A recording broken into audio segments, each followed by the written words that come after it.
Okay guys, welcome back to another episode of the LastGameHunter. And yeah, we're going to have a little showdown here. We're going to put Intel's i5-9400F against AMD's 2600X. And we're going to find out which CPU is the better buy for $200.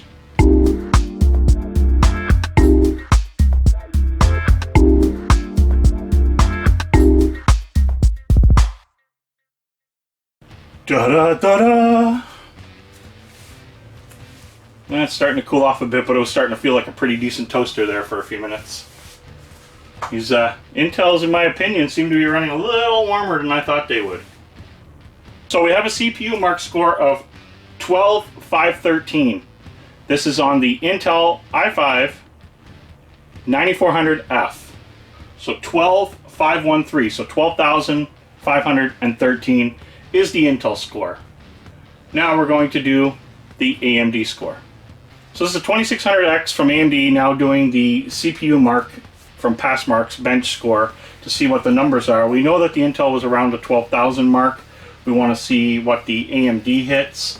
Another thing too is the reason why I picked the processors. As I was saying, the price point, the Intel was about $20 more, so the X was the processor of choice to go against Intel's price area. So these are both no GPU in the processor, as the Intel is an F product and the AMD is an X. So let's see what the CPU scores are. Almost finished. 89%. Can you wait?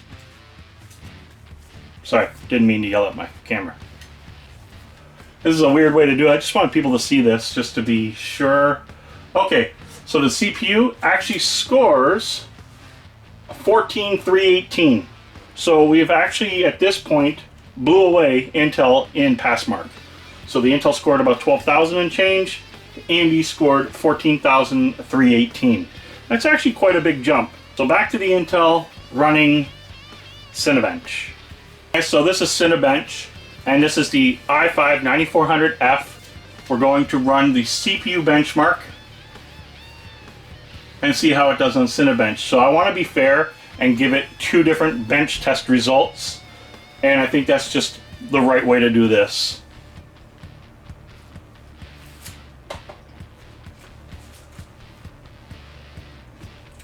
Okay, so we're just about done. There we go. So you can see here, I don't know if it picks up on the camera proper, but 2,273 points on the CPU. So 2,273 is the score for the Intel i5-9400F. Now we're going to go to the 2600 from AMD, and it is an X. Therefore, we have two different programs telling us the scores. So is AMD on top on this, or is Intel and everything about on par? So let's find out. Quite anxious to see this score, actually. We know that the Intel scored around 2,200, I believe.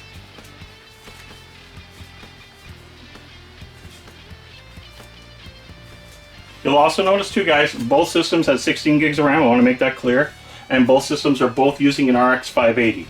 They're different RX 580s. Well, they're both the same models. They're both Gigabyte RX 580s, but they are RX 580s, okay? So there was nothing changed in that category whatsoever, only the motherboards. And the motherboards are still both Gigabyte. I want to make that clear too. It's just you can't have the same chipset considering the situations of the two different processors. Okay, we're almost done. Come on, AMD. Did I say that? You don't want me to cry. Wow. So even in Cinebench, not as big a leap. Now, again, when it comes to the score, that could be leaps and bounds. I don't know. But the Intel scored around 22, and the AMD scores 2907.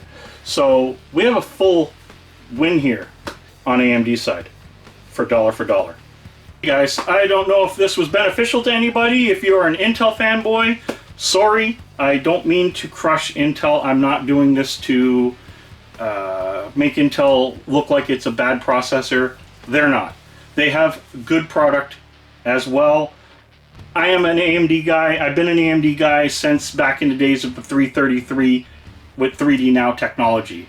So you can see that I never strayed back to Intel throughout the whole time. So I'm not going to stand here and say that I'm a fan of Intel. I haven't been, even when they were apparently on top.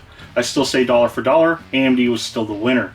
If you were spending $300 and you spent $300 on both processors, I don't think Intel had a chance. But that's not the way the benchmarks went in the past.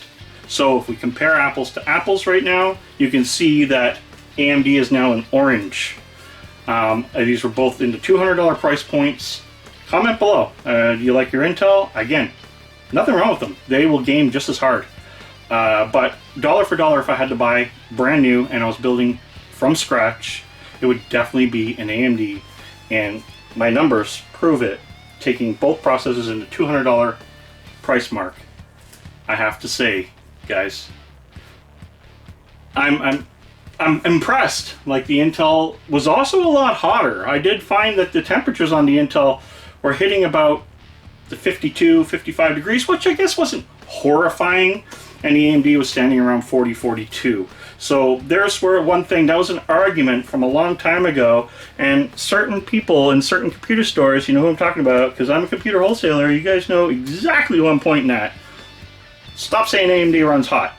Just want to make that clear. AMD does not run hot anymore. Yeah, maybe a Threadripper, but come on. Threadripper, 32 cores or 64 cores or whatever, 16 cores. Yeah, they're going to run much hotter. I get that. But when it comes down to AMD versus Intel and a heat situation, come on guys, you guys need to know the truth. Deep down, you guys know your little Intels run pretty hot. So guys, anyway, this was just a test of the $200 price point of AMD versus Intel, and unfortunately, or fortunately for me, AMD wins. So guys, Team Red is the winner. Team Blue, game over.